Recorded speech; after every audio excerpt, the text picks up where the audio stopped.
You don't have a motivation problem. You don't have a discipline problem. You have a thinking problem. Your mind is chaos, reactive, cluttered, jumping from thought to thought like a drunk stumbling through traffic. And you wonder why your life feels out of control. It's because your head is out of control. And today, I'll teach you something they never taught you in school. How to actually think. Not memorize, not react. Think. Learn this and you'll see moves before they happen. You'll solve problems that paralyze others. You'll walk through chaos with clarity while everyone around you panics. Listen carefully. Your mind is either your greatest weapon or your worst enemy. It's time you decided which one it will be. You spent years in classrooms. They taught you history, mathematics, literature, science. They filled your head with facts and dates and formulas, but they never taught you how to think. They taught you what to think, which answers to give, which boxes to check, which opinions to hold. But the actual process of thinking, the skill of reasoning clearly, analyzing deeply, deciding wisely, they left that out. And now you're walking through life with an untrained mind, a mind that reacts instead of plans, a mind that panics instead of calculates, a mind that's been shaped by everyone except you. That's why you keep making the same mistakes. That's why you feel overwhelmed when problems stack up. That's why you freeze when decisions need to be made. Your mind was never trained for war. And life is war. I learned to think in the trenches of France, when a wrong decision meant death, when hesitation killed faster than bullets, when the only men who survived were the ones who could process chaos and find clarity in seconds. That's where thinking became survival.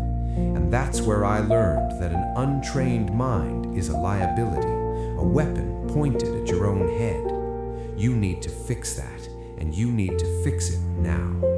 There are two types of minds in this world, the reactive mind and the strategic mind.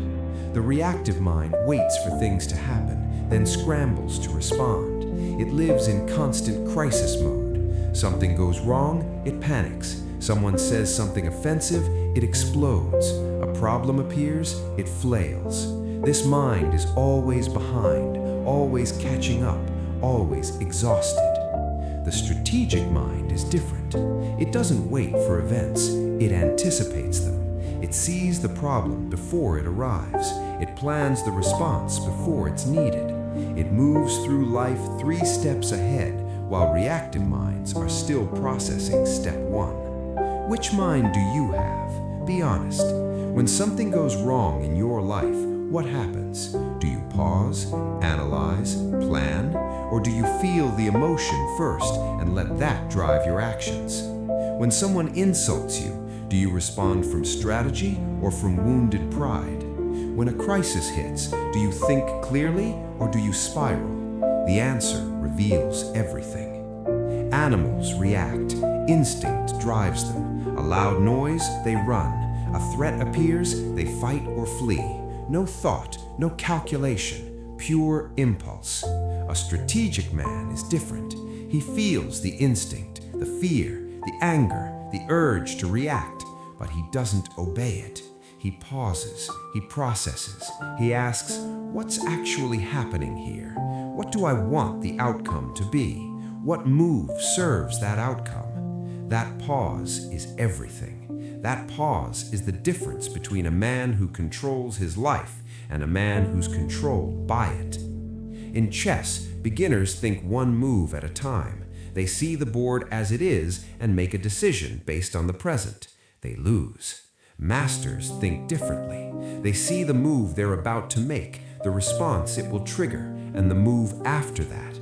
They think in sequences, not snapshots. Life works the same way. Before I make any decision, any move, I ask 3 questions. What happens if I do this? What will they do in response? What will I do after that? This is how you stop being surprised. This is how you stop walking into traps. This is how you stay ahead of people who think they're clever. When a man comes to me with a deal, I don't just evaluate the deal. I think about what he gains if I accept. I think about what he'll do once he has what he wants. I think about where that leaves me in 6 months. When I say something in a negotiation, I've already anticipated the 3 most likely responses and prepared my counter for each. When I make an enemy, I've already mapped out how he'll try to hurt me and built defenses before he even plans his attack. This isn't paranoia. This is strategy. You're losing in life because you're playing one move at a time. You make a decision, something unexpected happens, and you're scrambling again. Start thinking in sequences. Before you speak, ask, what will this trigger? Before you act, ask, what doors does this open? What doors does this close? Before you commit to anything, ask, where does this lead in 3 moves? Train yourself to think ahead, and you'll stop being ambushed by consequences you should have seen coming. In a world full of noise, clarity is power. The man who sees clearly while others squint through fog, that man wins, not because he's stronger, not because he's faster, because he understands what's actually happening while everyone else is guessing. I've sat in rooms where tensions were high, where voices were raised, where chaos was swirling, and while others were shouting, I was watching, listening, cutting through the emotion to find the fact. What does this person actually want? What are they afraid of? What's the real problem underneath the noise? When you can answer those questions, you own the room because you understand what's happening better than the people living it. Clarity comes from distance. When you're inside the storm, you can't see its shape. You're just getting wet. But when you step back, when you create space between you and the chaos, suddenly the pattern reveals itself. That's why I don't make decisions when I'm angry or excited or afraid. Those emotions are fog. They cloud the lens. They make small things look big and big things look small. I wait until the fog clears. I wait until I can see the board clearly. And then, only then, do I move. This takes discipline because emotions want you to act now. They scream for immediate response. But immediate response is almost always the wrong response. So train yourself to pause, to breathe, to ask, am I seeing this clearly or am I seeing it through emotion? The man who masters this becomes dangerous because he's never tricked by his own feelings. He never walks into traps his emotions set for him. He sees, and seeing clearly is half the victory. Your emotions are liars, not always, but often enough that you should never trust them completely. Fear tells you to run from things that won't hurt you. Anger tells you to destroy things you'll need later. Excitement tells you to grab things that will poison you. Anxiety tells you everything is dangerous when almost nothing is. These are survival mechanisms, useful when humans lived in caves and every shadow could be a predator. But in the modern world, they misfire constantly. I've watched men ruin their lives because they couldn't separate what they felt from what was true. They felt disrespected, so they started a war they couldn't win. They felt afraid, so they ran from an opportunity that would have changed everything. They felt certain, so they bet everything on a hand they should have folded. Emotion masquerading as truth. That's the trap. Here's what I do. When I feel something strongly, especially when I feel the urge to act on it, I stop. I isolate the emotion.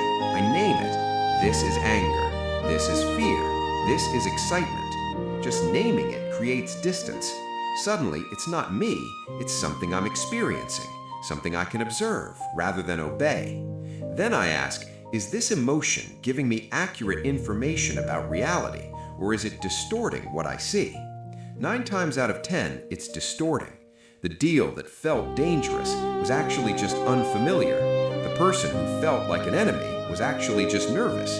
The opportunity that felt perfect had obvious flaws I couldn't see through the excitement. Don't trust your emotions to think for you. Feel them, yes, but then put them aside and let your mind do its job. That's how you escape the trap. That's how you think clearly when others are drowning in their feelings. Thinking is a skill, and like any skill, it must be practiced.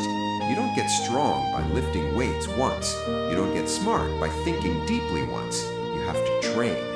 Here's how I do it. Every day, I give myself time with no input, no phone, no voices, no distractions, just silence and my own mind. In that silence, I review what happened today. What decisions did I make? Were they good? What would I do differently? I don't judge myself. I analyze like a general reviewing a battle, not to feel bad about losses, but to learn from them. Then I project what's coming tomorrow, next week, next month. What decisions will I need to make? What information do I need to make them well? This is preparation. When the moment arrives, I've already thought about it. I've already considered the angles. The decision doesn't catch me off guard. You can do this too. Start with 10 minutes every morning or every evening. It doesn't matter when, as long as it happens. Sit in silence. No phone, no noise, just you and your thoughts. At first, it will feel uncomfortable. Your mind will race. It will look for distraction. It will resist the stillness. That's because you've never trained it to be still. You've let it run wild for years. It doesn't know how to focus. Keep going. The resistance fades, and when it does, something opens up. You start hearing your own thoughts clearly. You start seeing patterns you missed. You start thinking instead of just reacting. That's the practice. That's how an untrained mind becomes a weapon. Let me teach you something that will change how you see decisions. First-order thinking asks, what happens if I do this? Second-order thinking asks, and then what? The difference is everything. First-order thinking is shallow. It sees the immediate result and stops there.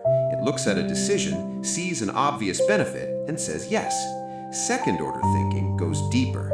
It sees the immediate result, then asks what that result causes, then asks what that causes. Example, a man is offered easy money.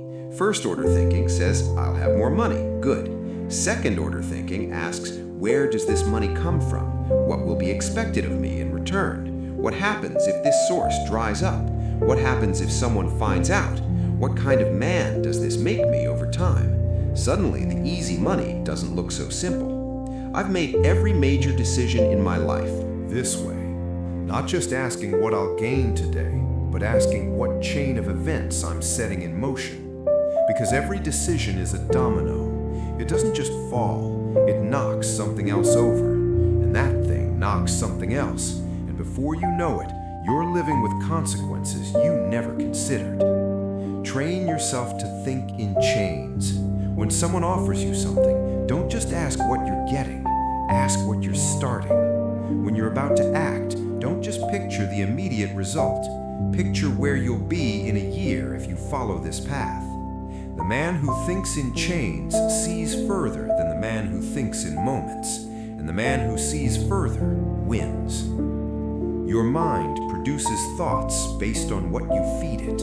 Garbage in, garbage out. That's the law.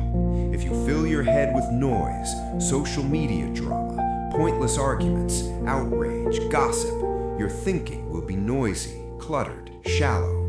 If you fill your head with substance, serious books, real problems, thoughtful conversations, your thinking will sharpen, deepen, clarify. What are you feeding your mind right now? Look at your inputs honestly. How much of what you consume is designed to help you think, and how much is designed to keep you distracted? Most content exists to capture attention, not to improve minds. It's designed to trigger reactions, anger, lust, envy, outrage, because reactions keep you scrolling. Reactions keep you hooked. But reactions are not thinking. They're the opposite of thinking. They're what happens when thinking stops. So guard your inputs like you'd guard your food. You wouldn't eat poison and expect to be healthy. Don't consume mental poison and expect to think clearly. Choose books over feeds. Choose deep conversations over group chats. Choose silence over noise. Protect what enters your mind, because what enters your mind shapes what exits it. In the middle of chaos, the still mind wins. Not the fastest, not the loudest, the stillest. Because stillness is clarity, and clarity is power. I've been in situations where death was certain if I panicked, where one wrong word meant war, where the pressure would have crushed anyone whose mind wasn't trained to stay calm. And in those moments, I didn't think faster, I thought slower. I let the chaos swirl around me while I stayed still inside. I watched, I breathed, I let the picture form before I moved. That stillness saved my life more than any weapon ever did. You can develop this. It's not something you're born with. It's something you build through the practice I described, through the habit of pausing before reacting, through the discipline of separating emotion from analysis. When your mind learns to stay still while the world storms around it, you become untouchable. Not because nothing can hurt you, but because nothing can rush you into a mistake. The still mind sees what the panicked mind misses. The still mind finds solutions while others are still defining problems. That's the goal, not a fast mind, a still one. Train for that, and you'll never be outthought again. Now you understand. Your mind has been untrained, reactive, at the mercy of every emotion and distraction that comes along. And that's why life has felt so out of control. But that ends now. From today, you train, you practice stillness, you think in sequences, not snapshots. You separate what you feel from what is true. You guard your inputs. You ask, and then what, before every decision. Do this, and your mind transforms from liability to weapon, from chaos to clarity, from servant to master. If someone you know is stuck, overwhelmed, reactive, unable to think their way out of their situation, send them this. Share it with a friend who needs to hear it. Because the man who learns to think clearly sees the game before others even know they're playing. He moves through life with a calm that terrifies those who can't understand it. And that man is no longer at the mercy of the world. He bends the world to his will. You're starting to see clearly now. That's how legends are made.